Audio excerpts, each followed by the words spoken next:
Good morning, everyone. I am Kenneth M. Buendia, And I am Raymond S. Nocos, and we're going to report about the country of Indonesia. Indonesia. First, let's start with the territory of Indonesia. As you can see, this is the country of Indonesia. In territory, Indonesia is a country located off the coast of mainland Southeast Asia in the Indian and Pacific Oceans. It is an archipelago that lies across the equator and spans a distance equivalent to 1/8 of Earth's circumference. Indonesia has four group of islands. If we have Luzon, Visayas, Mindanao in the Philippines, they have four group of islands. The first group is composed of Sunda Islands of Sumatra or Sumatera, Java or Jawa, southern extent of Borneo or Kalimantan, and Celebes or Sulawesi. The second group is composed of Lesser Sunda Islands or Nusa Tenggara of Bali, chain of islands that runs eastward through the Timor. The third group is Moluccas o Moluku between Celebes and the island of New Guinea. The fourth group is the western extent of New Guinea, or generally known as Papua. The capital of Indonesia is Jakarta, which is located near the northwestern coast of Java. Indonesia is known as the most populous country in Southeast Asia during the early 21st century. They are also known as the fourth most populous in the world. Indonesia is also known as the largest country in Southeast Asia, with a maximum dimension from east to west of about 3,200 miles and an extent from north to south of 1,100 miles. So let's talk about the brief history of Indonesia. Indonesia was formerly known as the Dutch East Indies or Netherlands East Indies. After a period of 1942 to 1945, occupation by the Japanese during the World War II, Indonesia declared its independence from the Netherlands in 1945. In 1949, when the Dutch officially recognized Indonesian sovereignty, United Nations or UN acknowledged the western segment of the New Guinea as part of the Indonesia in 1969, that the country took on its present form. The former Portuguese territory of East Timor or Timor-Leste was incorporated into Indonesia in 1976. However, East Timor declared its independence and became fully sovereign in 2002. So here's the official Indonesian flag of this country. Indonesian flag was officially adopted on August 17, 1945. After Indonesia became independent from the Netherlands, it is a horizontal bicolor with two equal horizontal bars, red at the top and white at the bottom. The flag is called Sang Saka Merah Putih, meaning lofty bicolor red and white. The red symbolizes human blood, and the white represents the human spirit. Now let's talk about the language of Indonesia. So as you can see, this is the alphabet or the Indonesian alphabet. Bahasa Indonesia is the official language of Indonesia. However, there are 300 different native languages spoken in the whole Indonesia. While Bahasa Indonesia is spoken as a mother tongue by only 7% of the total population, it is the national language and is used by 200 million people as their second language. Bahasa Indonesia is also used for business and administrative purposes as well as by education, institutions, and mass media throughout the country. So for the language of Indonesia, Bahasa Indonesia is written with the Latin alphabet, and the lexicon is rich with borrowed vocabulary from many languages such as Sanskrit, Arabic, Portuguese, Dutch, and Chinese.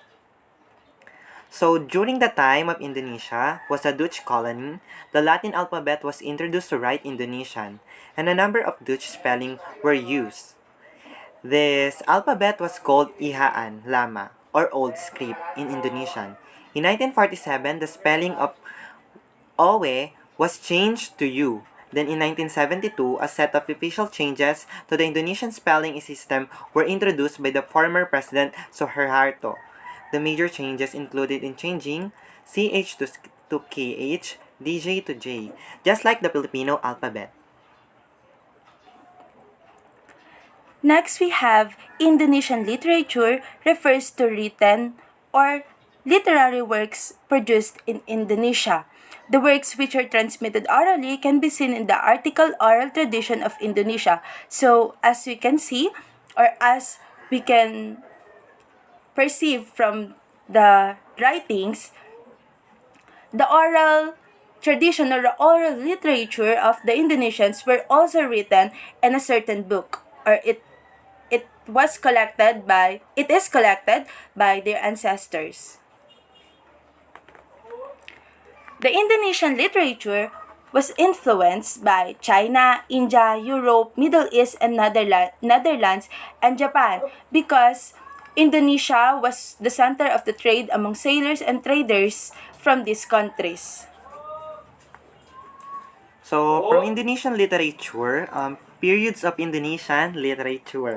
So we have three three major periods of Indonesian literature, namely Pujangga Lama, Sastra Melayu Lama, Angkatan Balay Pustaka. The first period is the Pujangga Lama or the Old Poets. The early Indonesian literature was dominated by Malay literature, which reflects its origin. The literature produced by the Pujangga Lama literally mean the old poets was mainly written before the 20th century. These works were dominated by Sayar, Pantun, Gurindam, and Hikayat. Sayar, Pantun, Gurindam, and Hikayat are forms of poetry. For number 2, we have the Sastra Melayu Lama, or People of Sumatra.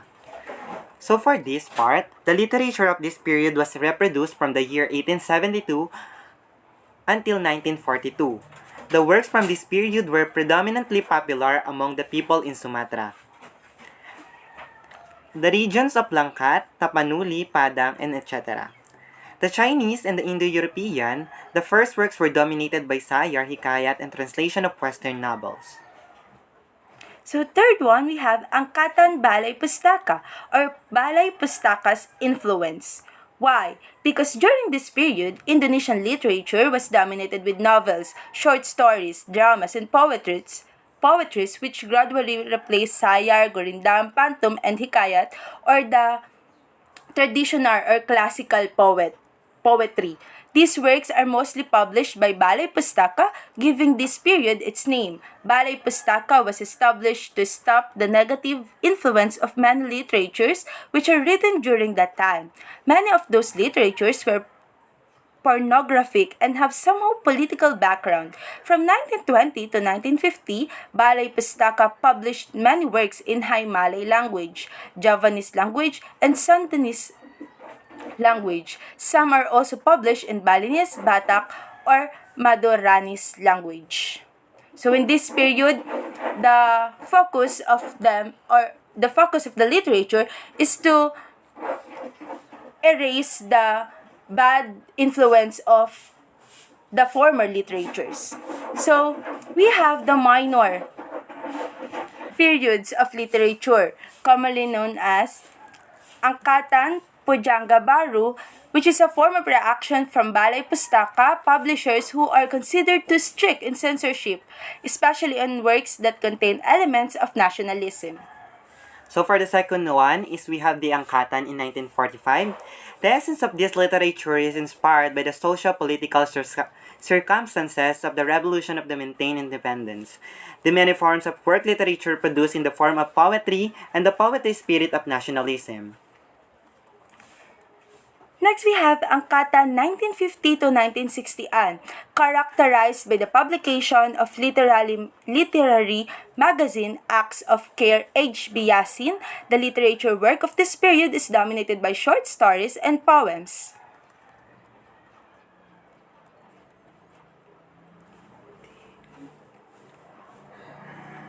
Next one is the Angkatan in 1966 to 1970.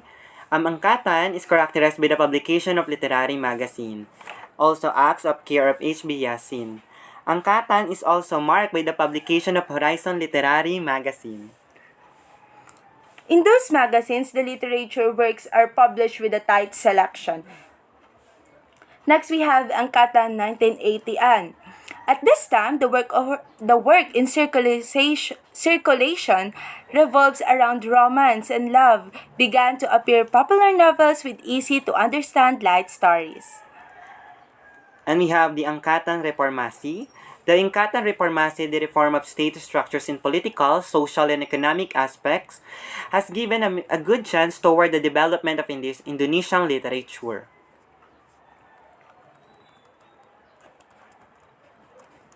Next, we have Angkatan 2000-an.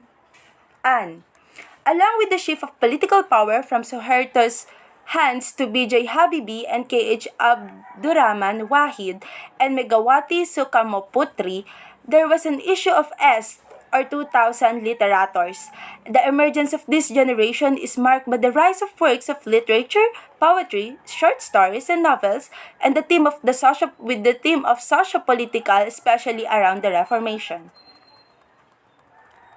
The next one is, we're going to talk about the poetry or literature today of Indonesia. So the literature today of Indonesia comes up to the millennial era. The literature in Indonesia grows really well. There are some popular writers that are writing even known in overseas. Next, let's talk about the poetry.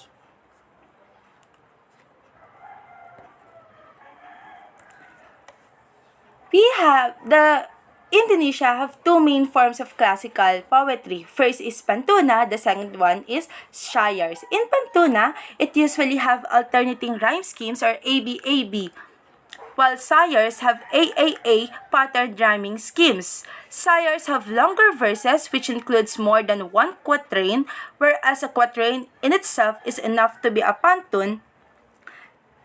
The subject in sires varies from love to historical accounts. Pantuna also is a quatrain, typically consists of two couplets. The first two lines are called sampiran, which contains illustrations of nature and agrarian culture. The second is isi, in which the intention of the pantun is revealed, like in this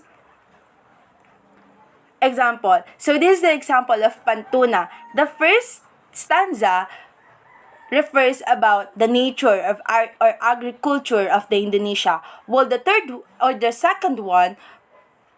second stanza's content is the main purpose of why this literature or this poem was written.